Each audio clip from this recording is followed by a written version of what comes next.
नमस्कार दोस्तों, मेरा नाम है प्रवीण और आप देख रहे हैं पाविका फ्लूइड से इस चैनल को एक बार फिर से। तो आज मैं लेके आपके लिए बहुत ही important topic again from the strength of metal part 2, यानी कि आपने देखा होगा ये मैकेनिकल इंजीनियरिंग के 4th सेमेस्टर में ये हमारा सब्जेक्ट है।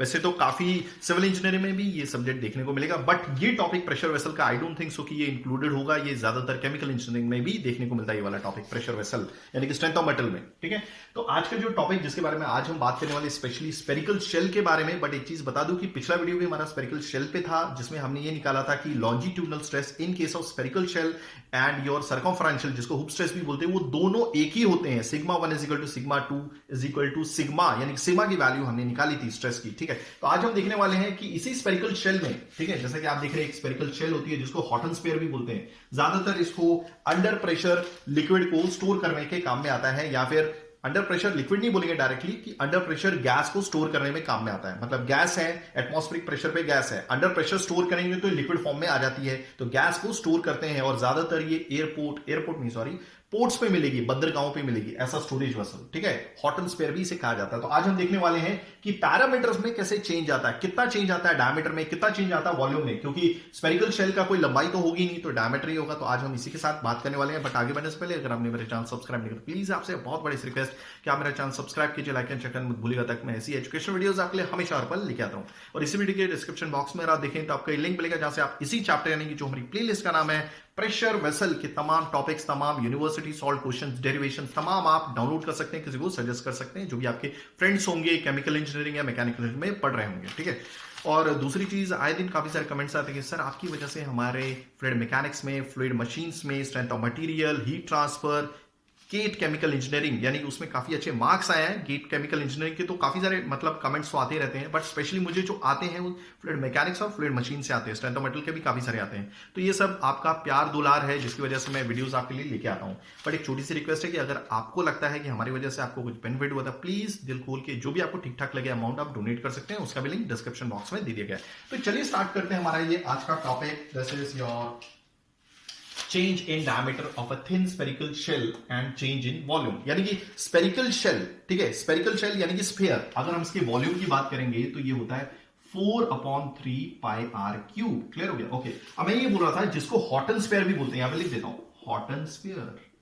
ठीक है, यहां पर हॉट एंड स्पेयर यूज किया जाता है, जैसे कि मैंने ऑलरेडी बताया हुआ है आपको, कि इसे गैस को अंडर प्रेशर स्टोर करने के काम में यूटिलाइज किया जाता है। मतलब कुछ इस तरह का इसका स्ट्रक्चर होता है। ठीक है, ये उसकी हो गई लेग्स, जिसको यूज करके इस स्फीयर को पूरा टिकाया जाता है इसके ऊपर। और इसका वॉल्यूम क्या होता है, यानी कि स्फीयर का वॉल्यूम क्या होता है, 4/3 पाई क्यूब। सबसे पहले हम यानी कि इन टर्म्स ऑफ डायमीटर निकाल लेते हैं।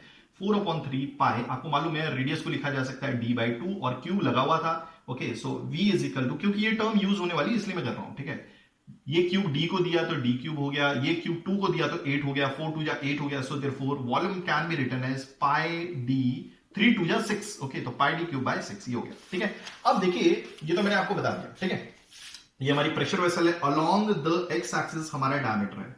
ठीक है, एक्स एक्सिस पे भी वही डायमीटर है, वाई एक्सिस पे भी आप देख सकते हैं कि डायमीटर वही है हमारा। ठीक है, तो अब हम जो स्ट्रेन निकालेंगे, क्योंकि ये जो चेंज इन डायमीटर है या चेंज इन थिकनेस जो हम निकालने वाले हैं, ये क्या एक तरह की स्ट्रेन है।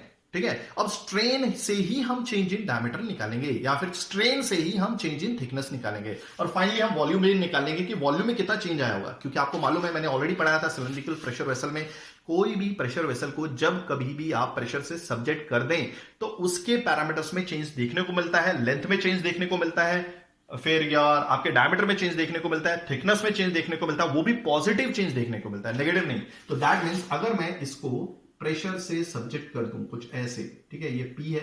ओके, तो आपको मालूम है प्रेशर एक्स एक्सिस में भी होगा, हर डायरेक्शन में होगा, वाई एक्सिस में भी होगा। हो गया क्लियर? ओके, आई होप आपको चीजें समझ में आ गई होंगी। तो अब मैं क्या करता हूं, एक काम करता हूं, अगर प्रेशर अंदर है तो डेफिनेटली डायमीटर में चेंज देखने को मिलेगा, डायमीटर बढ़ जाएगा, इसका मतलब है। ठीक है, तो एक काम करता हूं, इसको थोड़ा और बड़ा कर देता हूं, ये काफी बड़ा हो गया मेरे ख्याल में। तो अब अगर आप देखेंगे तो मान लीजिए ये डायमीटर था।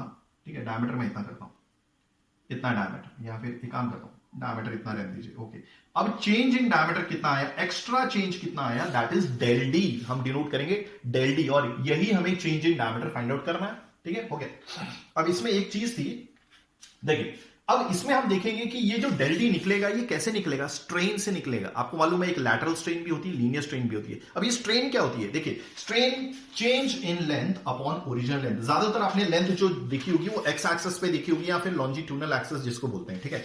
Change in length upon original length ये होती है हमारी स्ट्रेन, ठीक है। अभी इसी स्ट्रेन को सिंबल दिया गया है ई, स्मॉल ई।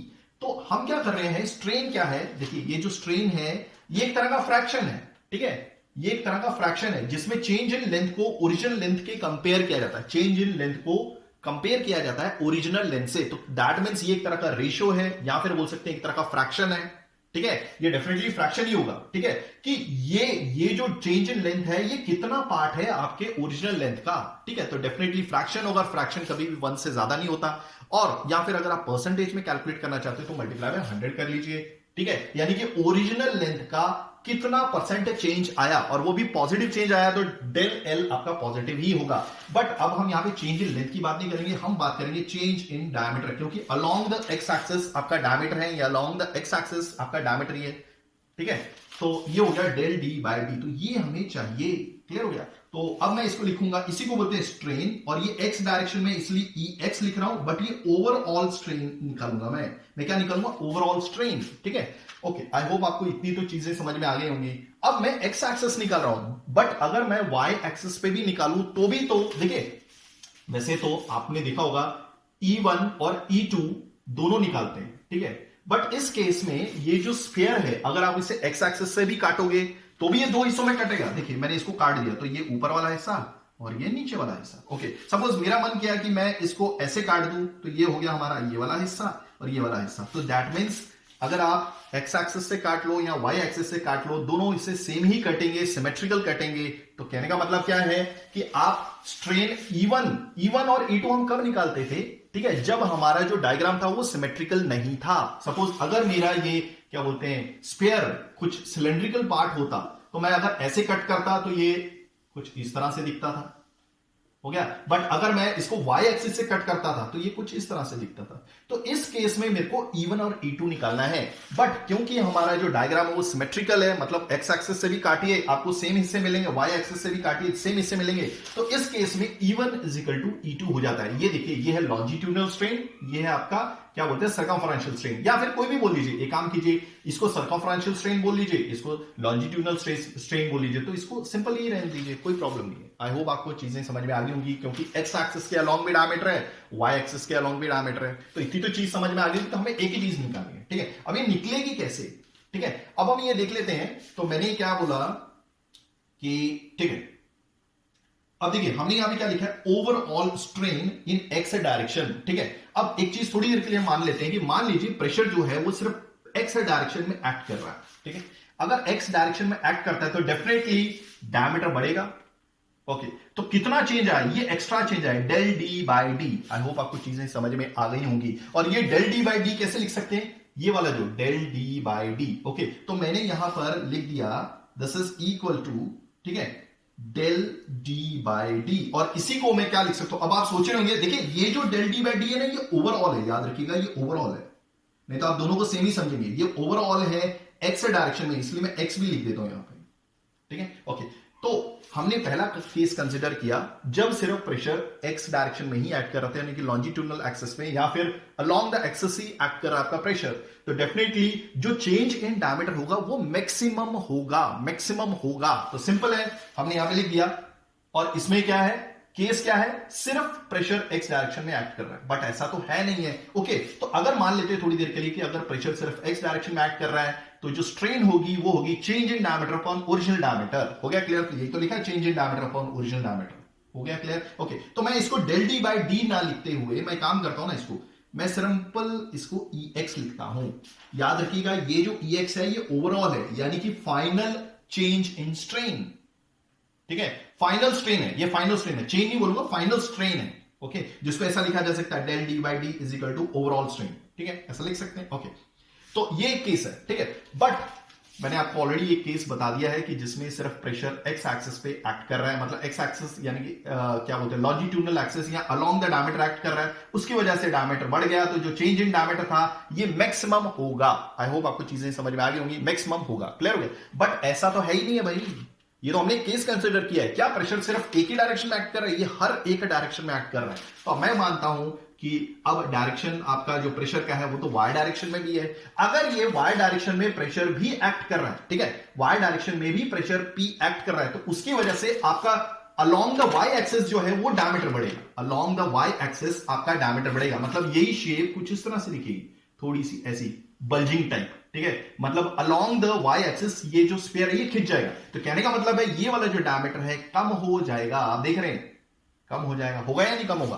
तो इस केस में ये जो डायमीटर ना रह के, मान लीजिए डायमीटर ओरिजिनल डी तो इतना ही था, अब ये डायमीटर मतलब ये जो चेंज इन डायमीटर है ये घट के सिर्फ इतना ही रह जाएगा, ये डेल डी ये है। तो ये हमारा सेकंड केस है, तो मैं यही बोल रहा था। तो कितना घटा, ठीक है, ये घटा क्यों, देखिए घटा कितना है, ये इतना घटा है। मैं काम करता हूं दूसरे कलर से आपको बताता हूं, ये मैंने बहुत बार इलैबोरेट किया है, इवन जब भी हमने स्ट्रेन ढूंढा है ये वाला घट गया है, जो रेड कलर में आपको बताया मैंने, ठीक है। तो ये जो घटना है, ये जो घटना है, ठीक है, ये जो घट गया है, क्लियर हो गया, ओके।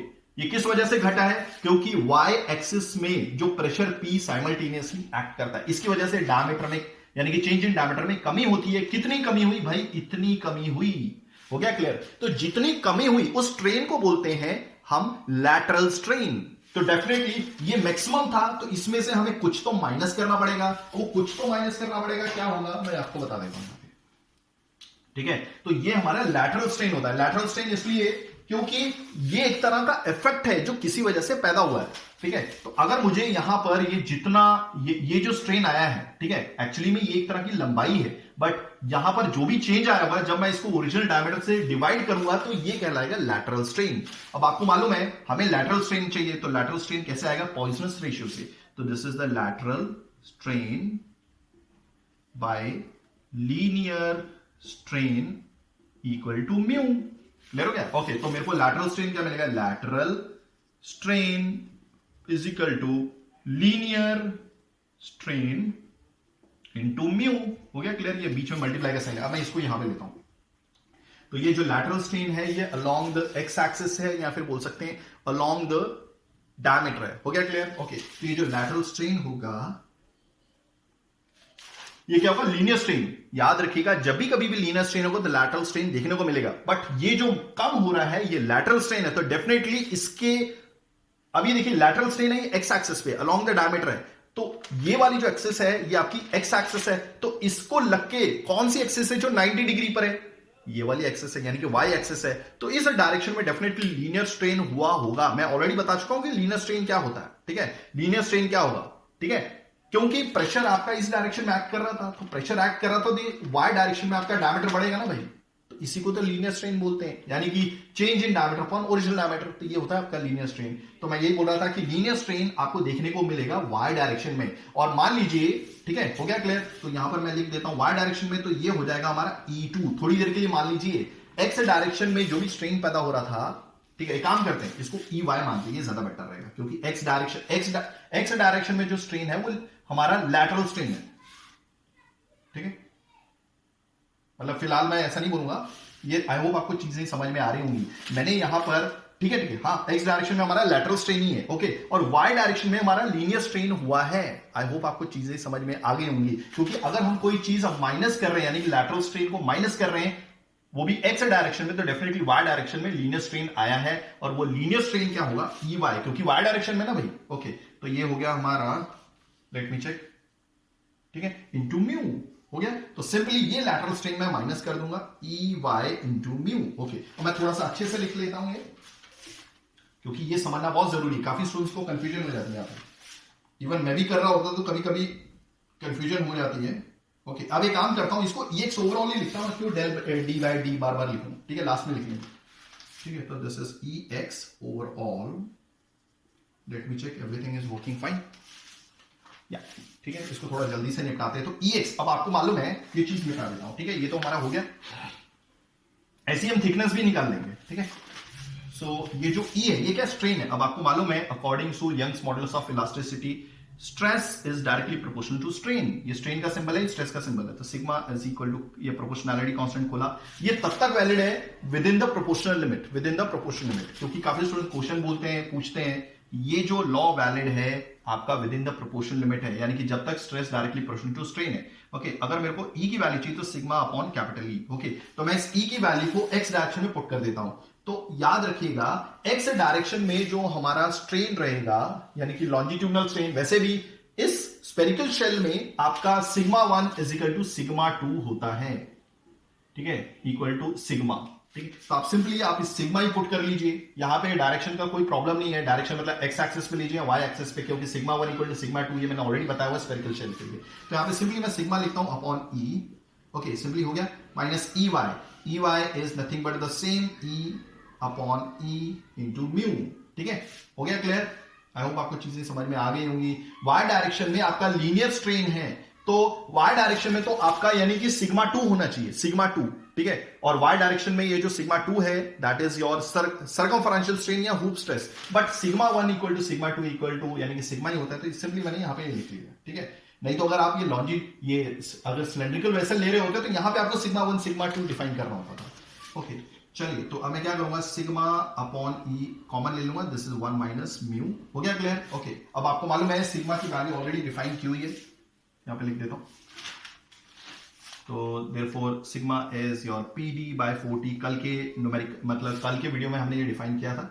ओके, ये जो है सिग्मा यहां पे लिख देता हूं, that sigma is equal to P D by 4t। हो गया क्लियर? ओके, यही सिग्मा 1 के भी बराबर है, यही सिग्मा 2 के भी बराबर है। ठीक है, ये हो गया, दिस इज 1 माइनस म्यू। तो ये हो गया हमारा आंसर। सो देयरफॉर जो ओवरऑल स्ट्रेन आया है, ठीक है, is equal to P D by 4TE into 1 minus mu. अब मैं मिटा देता हूं ये सारा का सारा, क्योंकि ये तो काम हो गया हमारा, लगभग मैंने आपको बहुत अच्छे से समझा दिया है। और फाइनली हमें क्या निकालना है, चेंज इन डायमीटर। ठीक है, so therefore change in diameter, अब हमें मालूम है this is the change in diameter upon original diameter is equal to PD by 4TE into 1 minus mu. हो गया clear? Okay, so therefore change in diameter, ये d को मैं यहां मल्टीप्लाई कर दूंगा, therefore PD upon 4TE into 1 minus mu. हो गया, दिस इज ब्रैकेट क्लोज, और ये d यहां पर आ जाएगा। तो this is your change in diameter. अब वैसे ही हम क्या करेंगे, चेंज इन थिकनेस भी लिख लेंगे। ठीक है, चेंज इन थिकनेस, अगर आपको ये चीजें समझ में आ गई होंगी तो आई होप आपको बहुत अच्छे से समझ में आई होंगी। चलिए, इसको भी मिटा देता हूं। अब याद रखिएगा थिकनेस क्या है, थिकनेस हर डायरेक्शन में, एक्स एक्सिस में, वाई डायरेक्शन में, थोड़े टेढ़े में। तो अगर मुझे change in thickness upon original thickness चाहिए तो याद रखिएगा हमेशा इसमें से ये चीज माइनस ही होगी, किसी में से माइनस नहीं होगी, ये माइनस ही होगी। ठीक है, तो इसमें दो चीज माइनस होती है, एक तो हमारी लैटरल स्ट्रेन होती है एक्स डायरेक्शन में, इन एक्स डायरेक्शन। ठीक है, यहां पे लिख देता हूं माइनस, यहां पे एक और माइनस और यहां पे लिखता हूं लैटरल स्ट्रेन माइनस होगा वाई डायरेक्शन में, स्ट्रेन माइनस होगा इन वाई डायरेक्शन में। यहां पे आपको अच्छा सीखने को मिलेगा। ठीक है, चलिए, तो ये देखिए change in thickness upon original thickness. अभी देखिए लैटरल स्ट्रेन है, मैंने ऑलरेडी बोला था lateral strain by linear strain equal to mu. तो ये लैटरल स्ट्रेन अगर एक्स डायरेक्शन में देखने को मिल रहा है, यानी कि एक्स डायरेक्शन में जो एक फ्रैक्शन है, यानी कि जो स्ट्रेन है वो माइनस हो रहा है, तो ये जो लैटरल स्ट्रेन आया है एक्स डायरेक्शन में, ये तभी पैदा हुआ होगा जब वाई डायरेक्शन में, ठीक है, कोई चीज बढ़ रही होगी, यानी कि वाई डायरेक्शन में जब लीनियर स्ट्रेन देखने को मिलेगा। क्लियर हो गया? ओके, तो ये कैसे लिख सकते हैं, मैंने ऑलरेडी बोला था आपको कि अगर आपको लैटरल स्ट्रेन निकालना है, ठीक है, लैटरल स्ट्रेन, ये लीनियर स्ट्रेन नहीं है, लैटरल स्ट्रेन, तो ये क्या हो जाएगा, म्यू इंटू लीनियर स्ट्रेन। हो गया, तो याद रखिएगा ये लैटरल स्ट्रेन एक्स डायरेक्शन में, तो दैट मींस जो पैदा होने वाला लीनियर स्ट्रेन होगा वो वाई डायरेक्शन में होगा। हो गया क्लियर? तो यहां पर मैं अच्छे से लिखता हूं, देयरफॉर दिस इज म्यू। अब ये लीनियर स्ट्रेन है, तो ये लीनियर स्ट्रेन वाई डायरेक्शन में, तो एक काम करता हूं, EY लिख देता हूं और ये नेगेटिव साइन है। हो गया, माइनस म्यू, तो वैसे ही मैं इसके लिए भी लिख दूंगा ये वाई डायरेक्शन में। ठीक है, वाई डायरेक्शन में आपका लैटरल स्ट्रेन पैदा हो रहा है, तो ये लैटरल स्ट्रेन कैसे पैदा हुआ होगा, एक्स डायरेक्शन में लीनियर स्ट्रेन की वजह से। तो एक्स डायरेक्शन में जो लीनियर स्ट्रेन है वो EX है। हो गया क्लियर? तो ये overall lateral strain X means Y direction में, और ये ओवरऑल क्या बोलते हैं आपका लैटरल स्ट्रेन है एक्स डायरेक्शन में। हो गया क्लियर? चलिए, तो देयरफॉर दिस इज डेबा T by T is equal means change in thickness upon original thickness is equal to, मैं यहां पे सिंपली पुट कर देता हूं, नेगेटिव साइन कॉमन निकाल देता हूं, और यहां पर EY क्या है आपका, अब आपको मालूम है सिग्मा अपॉन ई डायरेक्टली लिख लेता हूं, कोई प्रॉब्लम नहीं है, क्योंकि यहां पर ई वाई और ई एक्स भी सेम है, ठीक है, मैंने ऑलरेडी बताया हुआ था, मैंने सर मिटा दिया है। और सिग्मा 1 सिग्मा 2 भी बराबर ही है, वो भी सिग्मा के बराबर है, तो सिंपली यहां पे पुट कर लीजिए आप सिग्मा अपॉन ई, ये भी आ जाएगा क्योंकि म्यू तो कॉमन निकाल चुका हूं, सो देयरफॉर ओके, तो सिग्मा भी कॉमन आ जाएगा, ई भी कॉमन आ जाएगा, तो यहां पर क्या रह जाएगा 1 plus, sorry minus sign common निकाल लिया तो फिर मैंने प्लस आ जाएगा, तो 1 प्लस 1, तो therefore negative mu sigma upon E, this is 2 हो गया। अब सिंपली एक काम करता हूं, यहां पे वैल्यू पुट कर देता हूं, नेगेटिव यहाँ पे 2 लिख लेता हूं, सिग्मा सिग्मा की वैल्यू क्या थी पी डी अपॉन 4t और नीचे था e, तो ये हो गया this is our this one. Okay, अब फाइनली अगर फर्दर निकालना चाहते हैं तो 2 से 2 डिवाइड कर दीजिए, negative mu P D upon T E, let me check क्या ये सही है।